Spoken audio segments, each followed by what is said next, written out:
হর হর মহাদেব। আজ কার্তিক পূজা। কার্তিক পূজায় দেখবেন আপনার পাশের বাড়িতে কিংবা আপনার বাড়িতেও কেউ কার্তিক ঠাকুরের মূর্তি রেখে গেছে। সে কে রেখেছে?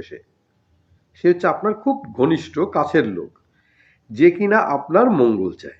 কেমন মঙ্গল চায়? দেখুন, আপনার একটি সন্তান কিংবা আপনার সদ্য বিবাহ হয়েছে, আপনার কোনো সন্তান হয়নি, বা দীর্ঘদিন বিয়ে হয়েছে, আপনার কোনো সন্তান হয়নি।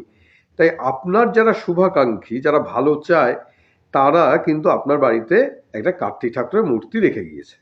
সে কার্তিক ঠাকুরকে, যে কিনা দেব সেনাপতি কার্তিক, বীর্যবান, বলশালী, এবং শুধু তাই নয়, সে জ্ঞানের ভাণ্ডার কিন্তু কার্তিক ঠাকুর। তাহলে আপনার শুভ কামনা করছে কে? আপনারই প্রতিবেশী, আপনারই কাছের মানুষ, আপনার শুভাকাঙ্ক্ষী, যে কামনা করছে আপনার ঘরে একটা বীর্যবান, বলবান, জ্ঞানী একটা সন্তান আসুক। এবং শুধু তাই নয়, আপনার কাছে কি কামনা করছে?